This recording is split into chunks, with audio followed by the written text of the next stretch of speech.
मात पिता मिल जाएंगे,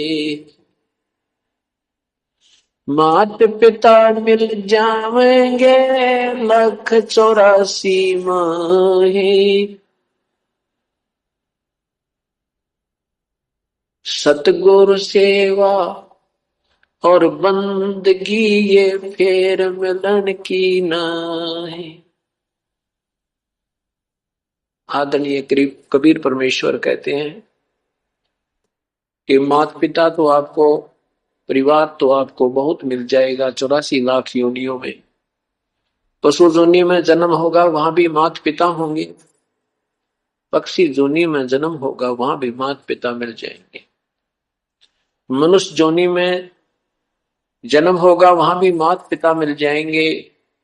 परंतु ये शुभ दिन, सत्संग, सतगुरु के दर्शन, ये फिर मिलने के ना, ये बहुत ही दुर्लभ है।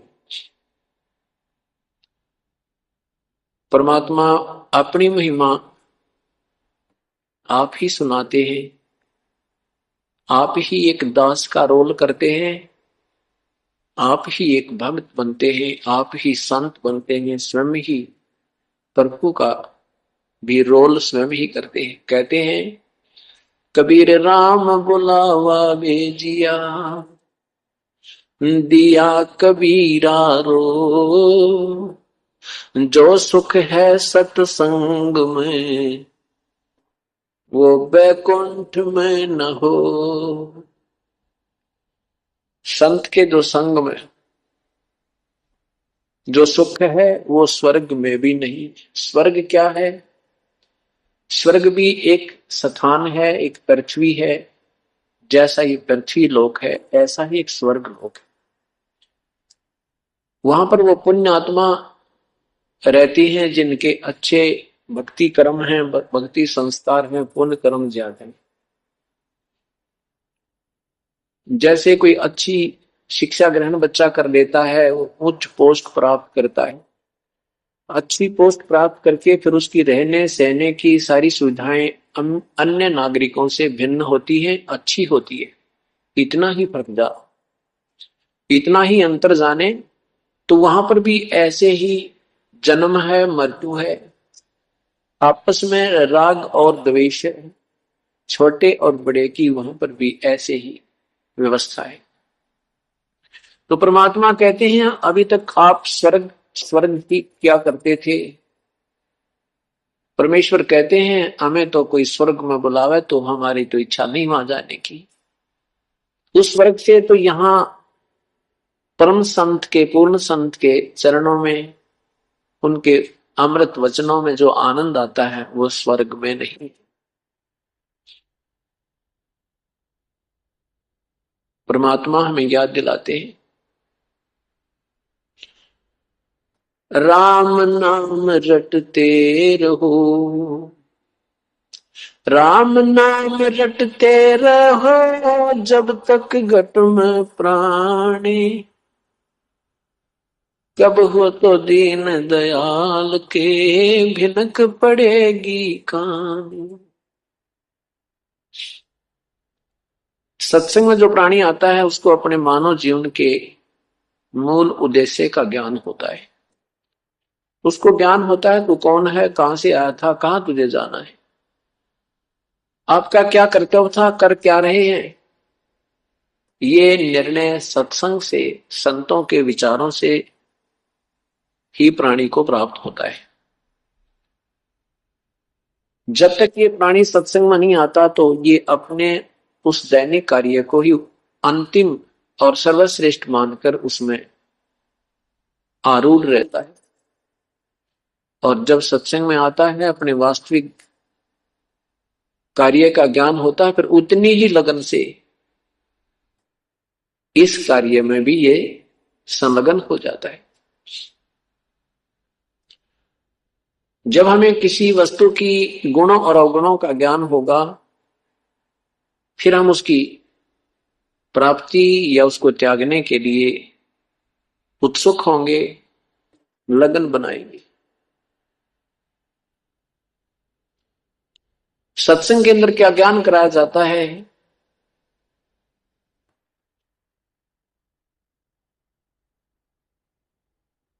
कबीर लूट सको तो लूटियो, राम नाम की लूटे, पीछे फिर पछताओगे, प्राण जहांगे छूटे।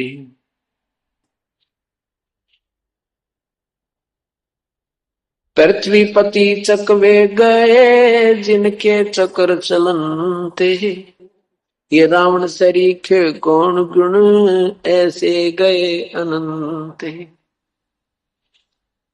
क्या याद दिलाते हैं कि लूट सको तो लूट लो, ये राम नाम की लूट, पीछे फिर पछताओगे, प्राण जाएंगे। सत्संग में आने से पूर्व हम केवल माया की लूट लूटने में लगे रहते थे। एक कोठी बना ली, दूसरी की तैयारी कर दी, एक फैक्ट्री लगा ली, दूसरी का जुगाड़ और जोड़ने लग जाते हैं। एक मंजिल बना ली कोठी की, फिर दूसरी बना ले, तीसरी बना ले, चौथी बना ले। एक प्लॉट ले लिया, दो ले लें, तीन ले लें, कोई सब्र ही नहीं, कोई संतोष ही नहीं है। अभी आपने सुना होगा अमेरिका में एक तूफान आया, समुद्री तूफान। उसकी पूर्व सूचना पाकर नागरिक अपनी गाड़ियां ले लेकर, अपनी बसों पकड़ के सब जोड़े जाड़े उन बड़े बड़े मकानों को, 6-6, 8-8, 10-10 मंजिल की उन कोठियों को छोड़कर और भाग रहे हैं। तो परमात्मा कहते हैं ये तो क्या है, आप पूरी पृथ्वीपति यानी पूरी पृथ्वी के राजा भी बने, और वो भी ऐसे ही त्याग कर छोड़कर भाग गए, चले गए। मृत्यु उपरांत आपके पास कुछ नहीं रहा। तो यहां ये बताते हैं कि जिस वस्तु को तुम लूटने में जीवन व्यर्थ कर रहे हो, ये तुम्हारा नहीं है।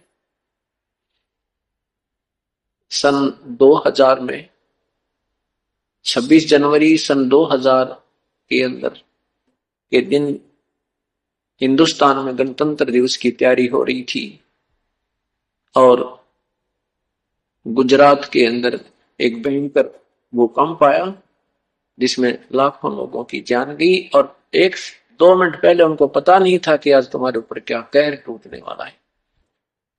जिन मकानों और इमारतों को, मंजिलों को बनाते बनाते सारी जीवन से जाएगा, पीढ़ी लगी थी, 2-2, 3-3 पीढ़ियां लगी थी, उन्हीं के नीचे समाप्त हो गई। ये परमात्मा याद दिलाते हैं, झूठे सुख को सुख कहे तो मान रहा मन मोदे, ये सकल चबीना काल का भाई, कुछ मुख में कुछ गोदे। नहीं भरोसा देही का, ये विनस जावे छिन्मयी, श्वास उसास नाम जपो भाई, और यतन कछु नाही। श्वास उसास नाम जपो, व्यर्थ श्वास मत खो, ना जाने इस श्वास को आन हो के न हो। एक व्यक्ति अपनी कन्या की शादी के लिए हिसार से दिल्ली जा रहा था, लड़की की शादी के लिए सामान लाने के लिए।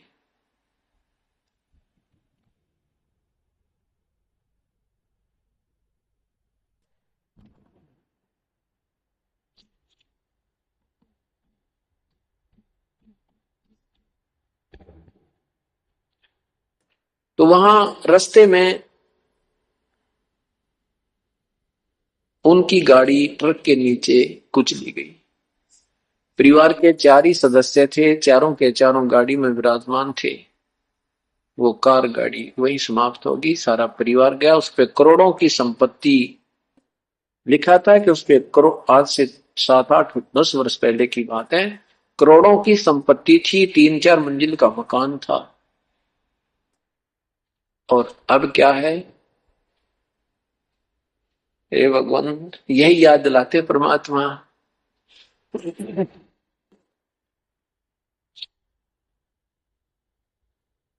कहाँ जन्मे का पाड़े पोसे, कहाँ लड़ाए लाडे, ना बेरा इस देह के, कहाँ खड़ेंगे हाडे। परमात्मा याद दिलाते, नादानो भगवान मत भूलो, इस शरीर का ना जाने कहाँ अंत होगा। जिस वस्तु को तुम अपना मान बैठे हो ये आपकी नहीं है। ये तो आपने थोड़ी सी सुविधा बनानी थी, गर्मी और सर्दी से बचने के लिए एक मकान बना ले, 2 कमरे बना ले, 3 बना ले, कोई बात नहीं, जब झोंपड़ी डाल ले।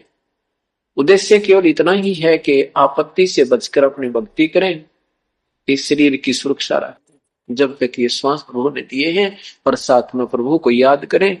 हम वो प्रभु की याद बोलिए, क्या बताते हैं, उधर बीच पोषण किया, उधर बीच पोषण किया, खान पान तो तू दिया, उधर बीच अनुपानी, ती समर्थ की बंदगी अब भूल गया शैतानी। जिस परमेश्वर ने तेरी व्यवस्था मां के गर्भ में भी आहार की, जहां पर संसारिक कोई भी नातेदार आपकी मदद नहीं कर सकता था, तेरा वास्तविक नाती त्वमेव माता च पिता, त्वमेव त्वमेव बंधु च सखा, त्वमेव त्वमेव त्वमेव सर्व मम देव देव। जो हमारा साथी भी वही है, माता भी वही है, पिता भी वही है, बहन भी वही है, बंधु भी वही है, साथी भी वही है। हम उसको भूल जाते हैं और अन्य नातों में अपना प्रेम दृढ़ कर देते हैं। परमात्मा कहते नहीं, श्रद्धा तो परमात्मा में ही आपकी अटूट होनी चाहिए। बाकी आप यहां रह रहे हो जिस भी परिवार कुटुंब में, उसके साथ भी शिष्टाचार पूर्ण रूप से ही आप निभाते हुए प्रभु की भक्ति करते रहिए और गुणगान उस मालिक के करते रहिए।